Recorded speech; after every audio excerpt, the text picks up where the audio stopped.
कोई माता की उंगलियों पे न डाले पानी।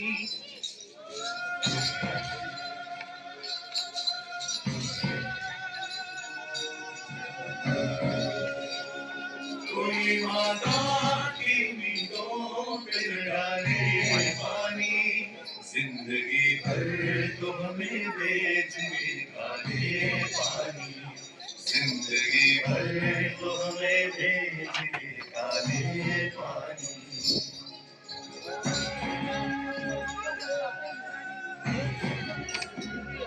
आसमां क्या यही बाकी जाने को लाठी गुर्बत में रखा है हमें तड़पाने को।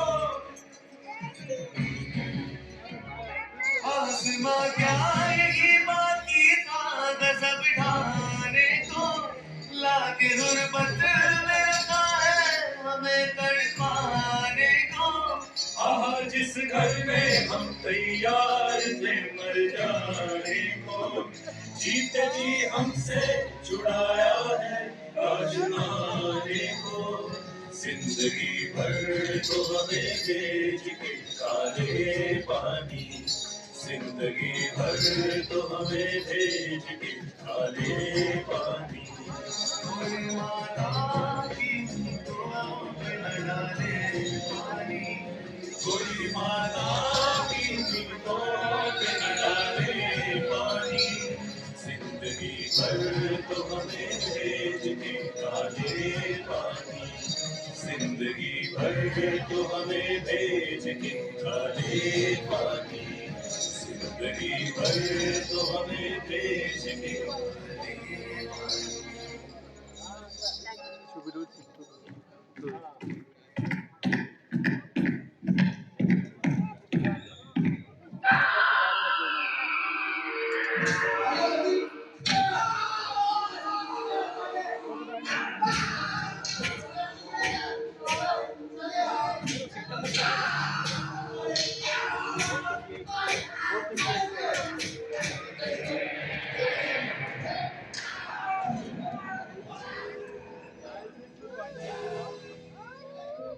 अब भी मौजूद है जुल्मों की निशानी लोगों। दरो दीवार पे लिखी है कहानी। कहां से शुरू करूं ये कहानी? जुल्म सितम की ये दास्तां, आजादी के परवानों की वीरता और त्याग की गाथा। मैं जो एक रूह हूं, आत्मा, उन तमाम लोगों की जिन्होंने अपने खून पसीने से, अपने बलिदान से, जान की कुर्बानियों से इस मिट्टी के जर्रे जर्रे को आजादी का तीरथ बना दिया। मैं गवाह हूं उस जुल्म का जो यहां आदम के बेटों ने आदम के बेटों पर बेरहमी से ढाया। सदियों से मैं इसी जगह मौजूद हूं। मेरे सीने में दफन है वो सारी कहानियां जिन्होंने इन हरे भरे खूबसूरत टापुओं को वो खौफनाक नाम काला पानी।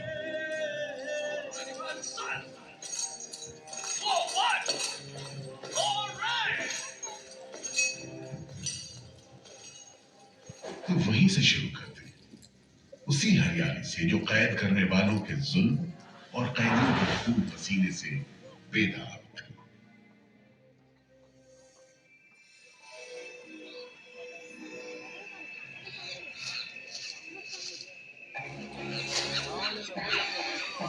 कहते हैं अंडमान द्वीप समूह का नाम रामायण के प्रतापी वानर देवता अंडमान यानी हनुमान के नाम पर रखा गया। पुराने जमाने से यह कहानी चली आती है कि जब राम ने लंका पर चढ़ाई करने की योजना बनाई थी तो पहले इन्हीं टापुओं से धावा मारने की सोची थी, लेकिन बाद में इरादा बदलकर धनुषकोटि से हमला किया। इतिहास और पुराण में अंडमान द्वीप समूह इसी सिलसिले में याद किया जाता रहा है। उधर दूसरी शताब्दी के रोमन भूगोल शास्त्री टॉमी ने इन टापुओं को दुनिया के पहले नक्शे में जगह दी और नाम रखा एग्डेवा, एक ग्रीक गॉड एगेमेम्नॉन के नाम पर, जो भाग्य का प्रतीक है। इन टापुओं की तरफ लोगों का आना शुरू हुआ। धर्म प्रचारक, लुटेरे, बागी, मल्ला, किस्मत आजमाने को निकले जहाज, हर तरह के लोग यहाँ आते रहे। 18वीं सदी के अंत में ईस्ट इंडिया कंपनी ने इन टापुओं पर एक बस्ती कायम करने की कोशिश की और यहाँ लेफ्टिनेंट आर्चिबाल्ड ब्लेयर को भेजा, मगर ये कोशिश नाकाम रही और अगले 60-70 बरस तक किसी ने इन टापुओं की सुध नहीं ली।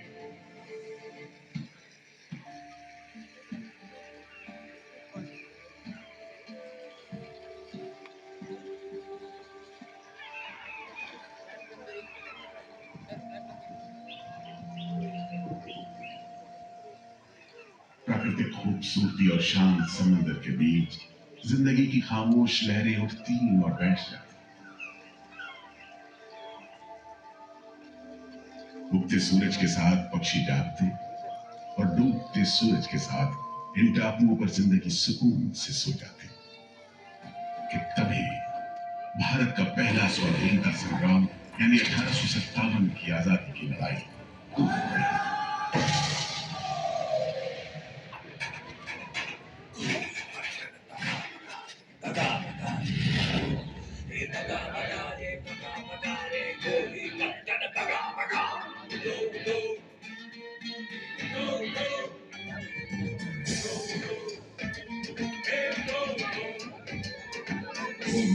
सन 57 में मंगल पांडे की ललकार,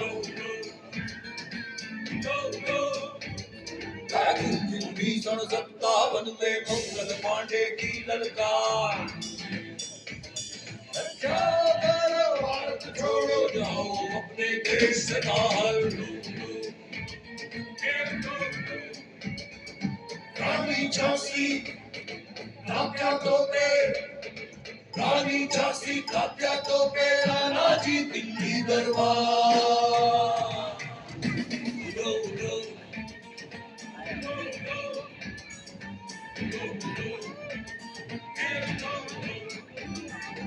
अंग्रेजों को मन भगाए तुमने मिलकर किया करार, आगे बढ़कर अंग्रेजों की एकता की अपनी तलवार।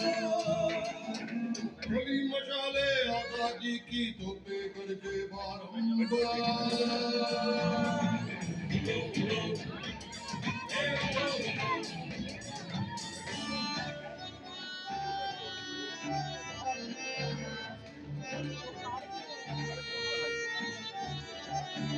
लोहे से लोहा बचता था, मची हुई थी जीत का।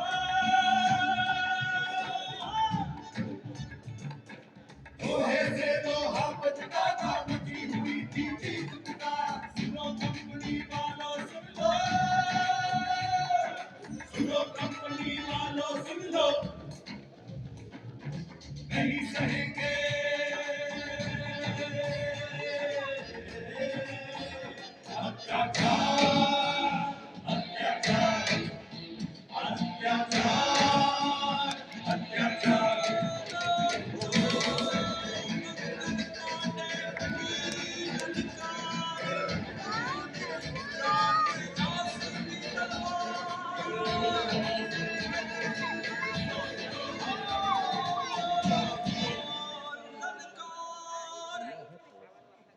जल्द ही बगावत की लपटों की तपिश शाम पड़े अंडमान द्वीप समूह पर पड़ने वाली थी। आजादी के मतवालों को सबक सिखाने के लिए फिरंगी सरकार ने 15 जनवरी 1858 को पूरे के पूरे अंडमान द्वीप समूह को एक कैद खाने में बदलने का फैसला किया। His Excellency Governor General ने काउंसिल में ये फैसला किया है कि अंडमान आइलैंड में कैदियों की एक बस्ती बनाई जाए। इसमें शुरू में ऐसे मुजरिम रखे जाएं जिन्हें बगावत और राजद्रोह और इससे ताल्लुक रखने वाले दूसरे अपराधियों के लिए कैद या देश निकाले की सजा दी गई हो। और इस तरह अंडमान द्वीप समूह की पुरानी खाड़ी का नाम लेफ्टिनेंट आर्चिबाल्ड ब्लेयर के नाम पर पोर्ट ब्लेयर रखकर मुजरिमों की बस्ती कायम की गई। सन 57 के वीरों के नक्शे कदम पर कुछ ही साल बाद अंडमान की धरती पर पैर रखे वहाबी आंदोलन की राजनीतिक तब्दीली ने 1860 से 1872 के बीच बहुत से वहाबी आंदोलनकारी अंडमान भेजे गए। सरहदी सूबे का रहने वाला एक पठान शेर अली आफरीदी भी अंडमान में उस समय उम्र कैद की सजा काट रहा था और अंग्रेजों से बदला लेने के लिए मौके की तलाश में था।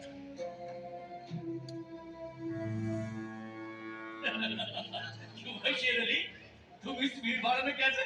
ओए, हम सुना है फिरंगी का लाट साहब इधर आता है, हम भी देखने आया है जुल्म करने वाले का सरदार कैसा दिखता है।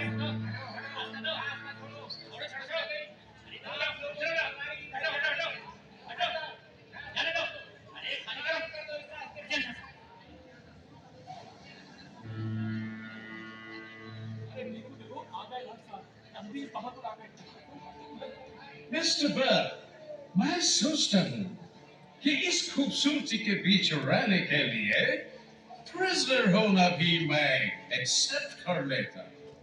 Yes, indeed. Just look how beautiful this place is.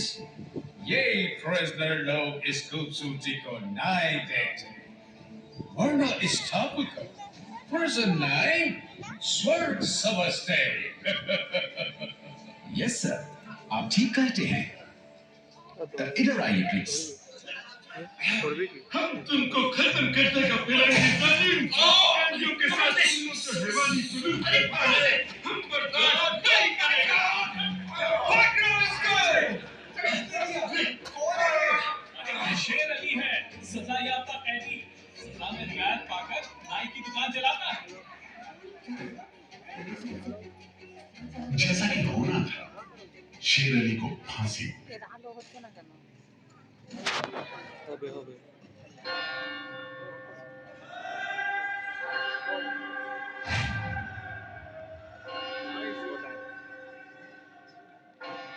शायद इसी घटना का असर था कि ब्रिटिश सरकार ने कैदियों के साथ और भी कड़ाई बरतने के बारे में गंभीरता से सोचना शुरू किया। नतीजे के तौर पर सन 1896 में पोर्ट ब्लेयर की खौफनाक सेलुलर जेल का काम चीफ कमिश्नर केविन और इंजीनियर मैक्विन की निगरानी में शुरू हुआ। यूरेनस मक्विन, आपकी जांच पूरी हो गई? यस सर, हमने पूरा टापू का मुआयना कर लिया है। तो आपके हिसाब से जेल कहाँ बनेगी? मेरा राय में जेल इसी जगह बने तो अच्छा रहेगा सर। इस पहाड़ी पर? यस सर, हम इस पहाड़ी को ईस्ट का तरफ ऊपर से काटकर समुद्र से 60 फीट की ऊंचाई पर मैदान बना देगा। इससे दो फायदा होगा, जेल के लिए जगह निकलेगा और पहाड़ी काटने से जो मिट्टी निकलेगा उससे हम नीचे का दलदल को भरकर ऑफिसर्स के लिए टेनिस एंड क्रिकेट खेलने का मैदान, इवन जिमखाना क्लब भी बना सकता सर। तय हुआ कि 5 लाख रुपए की लागत से पोर्ट ब्लेयर की इस पहाड़ी पर जेल बनेगा। फॉरेन कारीगरों के अलावा 600 कैदियों को काम पर लगा दिया गया। इस जेल में एक वक्त में 700 कैदियों को बंद रखा जा सकता है। योजना के अनुसार जेल के बीचों बीच एक मीनार बनाई जाती थी, जिसकी 7 दिशाओं में 7 खंड किसी सितारे की भुजाओं की तरह निकले होंगे। हर खंड में 3 मंजिलें बनाई जानी थी और 7 खंड में कुल मिलाकर 698 कोठरियों का निर्माण होना था। ईंटों की ढुलाई के लिए ट्रेन की 5 मील लंबी पटरी बिछाई गई। इमारत बनाने के लिए ढेर सारे सामान बर्मा से मंगवाए गए। जेल को बनाने में कोई 3 करोड़ ईंटें इस्तेमाल की गई। इंसानी खून पसीने की कोई गिनती नहीं।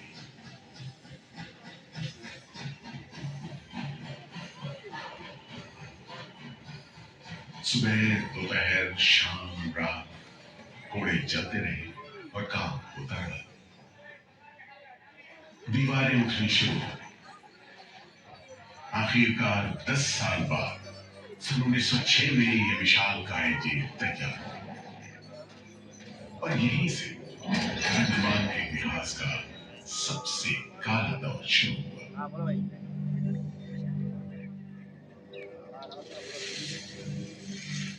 हाँ, सच कहते हो। आज भी उस दौर को याद करके झुरझुरी सी हो जाती है। मैं पुराना पीपल का पेड़ जेल खाना बनने के इस लंबे अरसे में हर रोज अपनी जान की खैर मनाता रहा, क्योंकि इस पहाड़ी पर उगे हुए घने जंगल साफ करने के दौरान बहुत से लोग थे जिनका ख्याल था कि मुझे भी और पेड़ों की तरह काट गिराया जाना चाहिए, लेकिन मैं बच निकला। मेरी किस्मत में शायद खड़ा रहकर इस जेल में होने वाली यातनाएं देखना लिखा था। हर एक कैदी जेल के फाटक के भीतर आकर मेरी डालियों के नीचे से ही निकला है।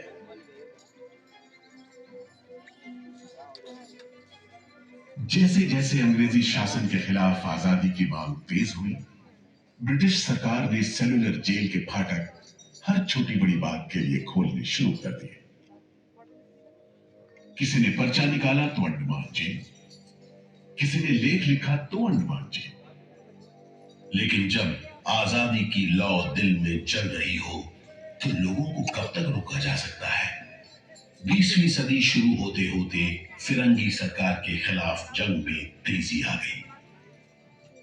अलीपुर षड्यंत्र कांड, चटगांव डकैती कांड, काकोरी कांड, लाहौरी बम कांड, मोपला विद्रोह, नासिक षड्यंत्र, कितने मामले गिनवाएं, ये सूची लंबी है।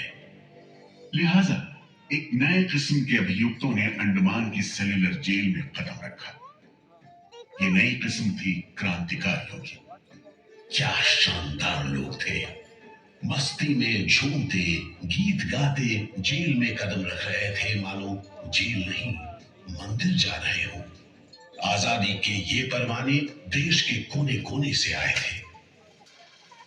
सरफरोशी की तमन्ना अब हमारे दिल में है, देखना है जोर कितना बाजुए कातिल में है। वक्त आने दे, बता देंगे तुझे आसमां, हम अभी से क्या बताएं, क्या हमारे दिल में है। सोहन सिंह भकना हाजिर, मोतीलाल वर्मा हाजिर, पंडित परमानंद शास्त्री बटुकेश्वर दत्त हाजिर, सचेंद्र नाथ सान्याल हाजिर, उल्लासकर दत्त हाजिर, पृथ्वी सिंह आजाद, पृथ्वी सिंह आजाद हाजिर। हर आदमी के दिल में स्वाधीनता की लौ जल रही थी। इस जोत को बुझाने का काम ब्रिटिश सरकार ने जिस अफसर को सौंपा, वो था सेल्युलर जेल का जेलर डेविड बेरी। जमादार। जी हुजूर। जी हुजूर। मैंने आप कैदी लोग आया? जी सरकार, सभी लाइन से खड़े हैं। ठीक है, सुनो, इनसे कह दो कि इस जगह पर हम शेर को पालतू बनाता है। तुम जेल का दीवार देखता है, जानता है इसको इतना नीचे क्यों बनाया? इधर से कोई भागने को नहीं सकता। यह सब तरफ 1000 माइल्स तक पानी है और ऊपर खुदा है, और तुम हमको देखता है? हम इधर का खुदा है, डेविड बेरी। Get it? इस तरह कैदियों से ठस ठस भरी जेल की गंदी सीलन भरी बदबूदार हवा में कैदियों का बंदी जीवन शुरू होता है। बेड़ियों की आवाज, वार्डनों की गाली गलौज और मार खाते कैदियों की चीख पुकार से गूंजते कोठरियों का दम घुटू माहौल कड़े से कड़े इंसान को तोड़ने के लिए काफी था। लेकिन इन कोठरियों में ऐसे बंदी भी आए जिन्हें ये माहौल हताश करने की बजाय जुल्म का मुकाबला करने की प्रेरणा देता रहा। वीर विनायक दामोदर सावरकर, ये नाम ऐसे ही बंदियों में बड़े सम्मान के साथ लिया जाता है। जयोस्तुते ते जयोस्तुते ते जयोस्तुते ते जयोस्तुते ते जयोस्तुते ते जयोस्तुते ते जयोस्तुते ते जयोस्तुते ते जयोस्तुते ते जयोस्तुते ते जयोस्तुते ते जयोस्तुते ते जयोस्तुते। तुम लोग इधर चलो, नारियल के बोरे उठाओ। हर बोरे में है 25 सेब नारियल। इन्हें पहुंचाओ तीसरी मंजिल पर। शाम तक हर आदमी को 30 पाउंड तेल निकालना है, समझे? हम इतना तेल कैसे निकालेंगे? वो मशीनें तो हाथ से चलानी पड़ती हैं। जबान मत लड़ाओ बदमाश। जो हाथ बम पिस्तौल चलाते हैं वो मशीन नहीं चला सकते। चलो जल्दी करो, भाग कर जाओ और काम करो।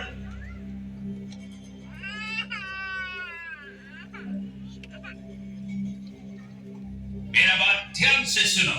जी हुजूर। जो आदमी काम नहीं करे उसको बेट लगाओ। जी हुजूर। समझा? जी। सजा दो, कोई छूट नहीं दो। जी जी हुजूर। ये पहला बार काम नहीं पूरा किया जी इस वास्ते जी। इसको 1 हफ्ता हथकड़ी में रखो। जी हुजूर। ये बागी का बच्चा है, इसको बेड़ी डालो। इसको भी बेड़ी डालो 6 महीने तक। जी हुजूर। तुम अब तक 5 बार काम का कोटा पूरा नहीं किया, हम तुमको इस बदमाशी का मजा चखाएगा। जमादार जी हुजूर। इसको तन्हाई में रखो। जी सॉलिटरी कंफाइनमेंट। जी कोठरी में काम दो। जी और इसको पेट लगाओ। जी और मारो। नारे बोलेगा। बोल नारे। बोल बोल नारे। बोल नारे। जितनी ताकत है बोल नारे।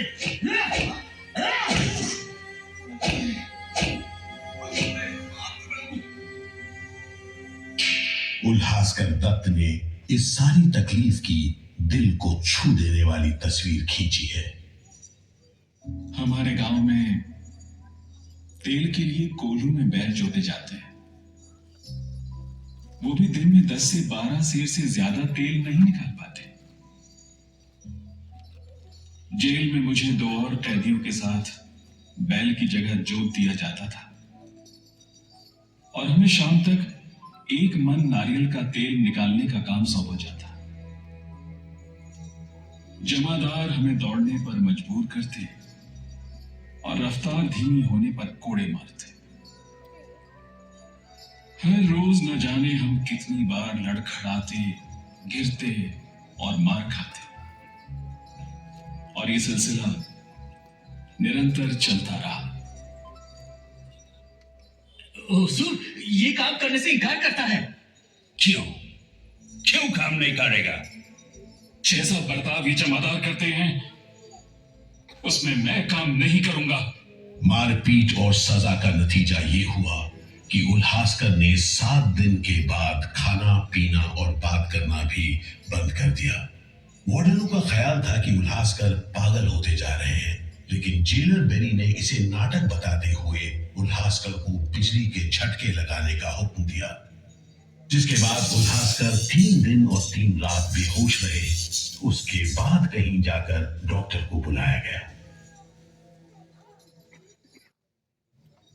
सुनो मिस्टर उल्हासकर, हम जानते हैं तुम अपने मुल्क का आजादी के वास्ते ये करते। हम तुम्हारा काम को ठीक नहीं समझते, लेकिन तुम अभी जवान है। एक दिन अपना सजा पूरा करके वापस अपना मुल्क जाएगा, तब अपना हाथ से जान क्यों लेता? क्या तुम डरपोक है? हम अपना सीनियर ऑफिसर का हुक्म नहीं बदल सकते, लेकिन तुम चाहेगा तो हम तुमको मेंटल हॉस्पिटल में भर्ती करा देगा। ठीक है, इन जानवरों के बीच रहने से पागलों के बीच रहना बेहतर होगा। उल्हासकर की सारी तकलीफ का जेलर डेविड बेरी पर कोई असर नहीं हुआ। उल्हासकर के जाने के बाद बेरी ने वीर सावरकर को चिढ़ाते हुए पूछा, क्यों सावरकर, तुम भी पागलपन का बहाना करेगा क्या? तुम्हारे बाद मिस्टर बेरी। अच्छा, हाँ, जिस तरह के अत्याचार तुम कर रहे हो उनसे कोई भी आदमी पागल हो सकता है। रहने दो ये सब बात सावरकर, तुम अच्छी तरह जानता है उल्लासकर पागल नहीं है, बहाना करता है। मिस्टर बेरी, अगर तुम सोचते हो कि उल्लास बहाना कर रहा था तब तुम पहले ही पागल हो चुके हो। ये सब अत्याचार बंद करो, वरना हमारे पास स्ट्राइक के अलावा कोई रास्ता नहीं बचेगा। छूट नहीं, रियायत नहीं, छूट नहीं, रियायत नहीं। हमारी मांगे पूरी करो, पूरी करो। जिंदाबाद, जिंदाबाद। बंदियों को छोड़ दो, बंदियों को छोड़ दो। और इस तरह कैदियों ने अपना आखिरी हथियार इस्तेमाल करना शुरू किया। हड़तालों का एक लंबा सिलसिला चल पड़ा, मगर ऐसे मामलों से जेलर बेरी और उसके अमले के रवैये में कोई खास फर्क नहीं पड़ा। कुल मिलाकर सेलुलर जेल के कैदी तकलीफ और बदसलूकी के बीच अपने दिन गुजारते रहे।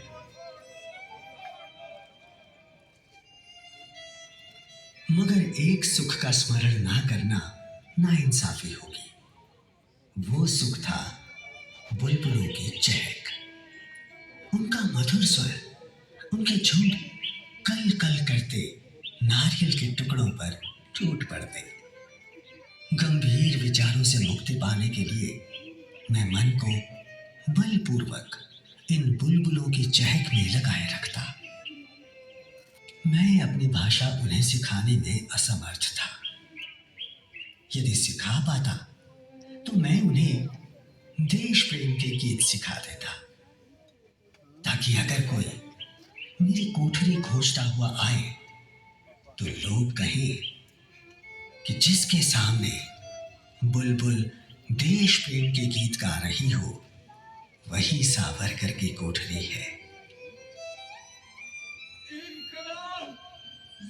एक बार में 3 कैदियों को फांसी पर लटका दिया जाता। दिल दहला देने वाली चीखें निकलती, जेल का घंटा घनघना उठता, जेल की मीनार पर लगी बत्ती जलती बुझती रहती और 8 मील दूर तक खड़े जहाजों तक खबर पहुंच जाती कि फिर से कुछ कैदियों को फांसी पर लटका दिया गया है। 12 मई 1933 को कैदियों ने फिर भूख हड़ताल का सहारा लिया। भूख हड़ताल करने वालों में सरदार भगत सिंह के बहादुर साथी महावीर सिंह भी शामिल थे। हड़ताल के 5वें दिन जब कैदियों को जबरदस्ती खुराक दी जाने लगी तो महावीर सिंह ने ताकतवर विरोध किया। जालिमों, तुम नहीं जानते कि हम कौन हैं। हम मर सकते हैं पर झुककर नहीं रह सकते। हमें ऑर्डर मिला है तुम्हें दूध पिलाने का। जो जमादार, पकड़ो इसे। इंकलाब जिंदाबाद।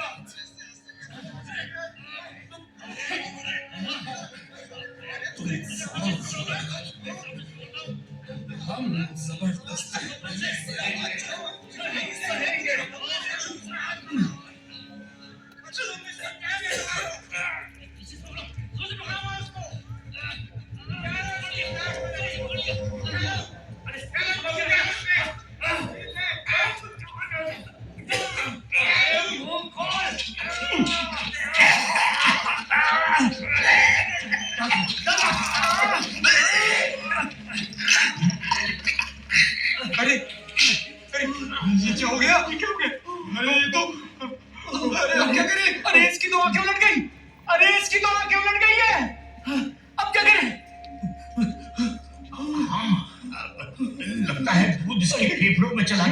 क्या हो, नली निकालो, जल्दी करो, जल्दी। जी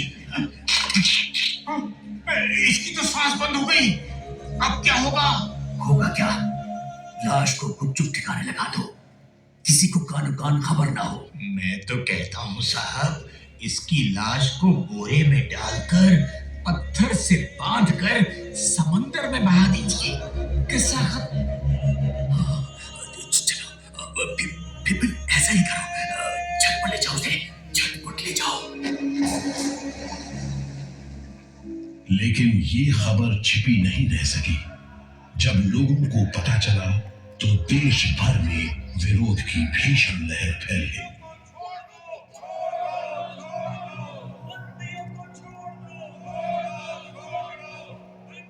और फिर 45 दिन बाद 26 जून 1933 को जेल अधिकारियों ने हथियार डाल दिए। लेकिन देश अभी भी गुलामी की जंजीरों में जकड़ा हुआ था। इन्हीं हालात में सन 1937 के संवैधानिक सुधार लागू किए गए और कांग्रेस ने अनेक प्रांतों में मंत्रिमंडल कायम किए। स्वाधीनता की तरफ बढ़ते कदमों में तेजी लाने के लिए अंडमान के सेलुलर जेल के बंदियों ने भी आवाज बुलंद की। बंदियों की रिहाई, स्वदेश वापसी और राजनीतिक बंदियों के लिए बेहतर सुविधाएं हासिल करने की मांग को लेकर 24 जुलाई 1937 को सेलुलर जेल के कैदियों ने सामूहिक अनशन शुरू किया।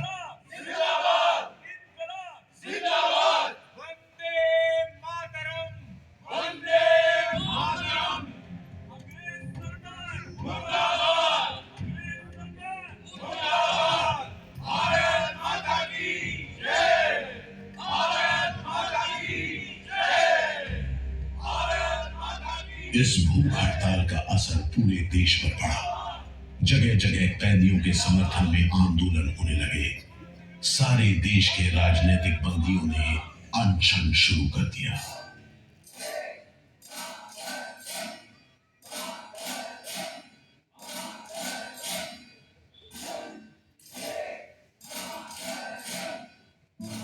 गुरुदेव रविंद्रनाथ ठाकुर और कांग्रेस की कार्यकारिणी की तरफ से जवाहरलाल नेहरू ने कैदियों से भूख हड़ताल समाप्त करने की अपील की और 28 अगस्त 1937 को गांधी जी ने सेलुलर जेल के बंदियों को तार से संदेश भेजा। मैं गुरुदेव रविंद्रनाथ टैगोर और वर्किंग कमेटी की राय में अपनी अपील भी जोड़ना चाहता हूं। आप सब हड़ताल वापस ले लें और हम पर भरोसा रखें। हम आपको राहत दिलाने के लिए पूरी कोशिश कर रहे हैं। कैदियों पर गांधी जी की इस अपील का बहुत असर पड़ा। सभी कैदियों ने आपस में सलाह करने के बाद जवाब दिया। देशव्यापी अपील और आपके संदेश ने हमारे दिलों को छू लिया है। हम इस भरोसे पर भूख हड़ताल मुलतवी कर रहे हैं कि सारे देश ने हमारी मांगों और हमारे उद्देश्य को अपना बना लिया है। वंदे मातरम। 36 दिन के संघर्ष के बाद एक बार फिर बंदियों की जीत हुई। नतीजे के तौर पर सितंबर 1937 से सेलुलर जेल के कैदियों की स्वदेश वापसी शुरू हुई। आखिरी जत्था जनवरी 1938 में रवाना हुआ और 80 साल बाद सेलुलर जेल राजनीतिक बंदियों से खाली हो गई और अंडमान द्वीप समूह के इतिहास का एक तकलीफदेह दौर खत्म हो गया।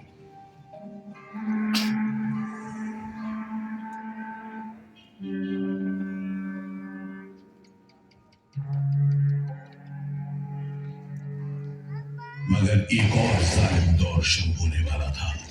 1939 में दूसरा विश्व युद्ध शुरू हुआ और 1942 में जापानियों ने अंडमान पर कब्जा कर लिया।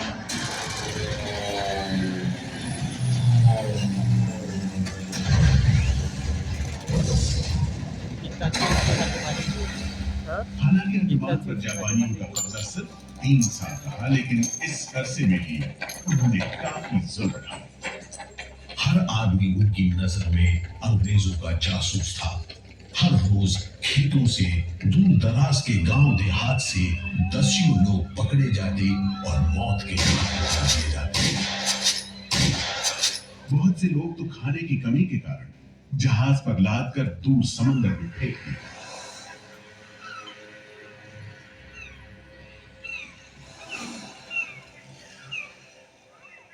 इसी दौरान नेताजी सुभाष चंद्र बोस अंडमान आए और जेल का मुआयना भी किया, मगर जापानी उन्हें जेल के उन हिस्सों में नहीं ले गए जहां वो सैकड़ों कैदियों को जासूस करार देकर तकलीफें पहुंचाते थे। अपनी छोटी सी अंडमान यात्रा के दौरान नेताजी ने तिरंगा भी फहराया।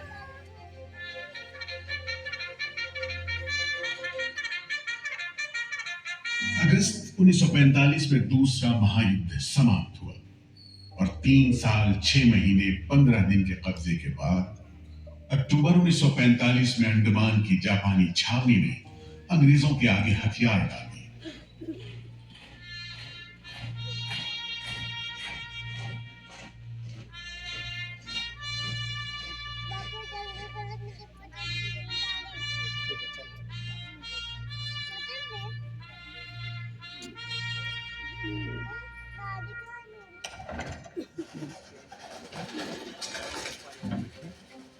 सेलुलर जेल के फाटक एक बार फिर खुले और कैदियों को रिहा कर दिया गया।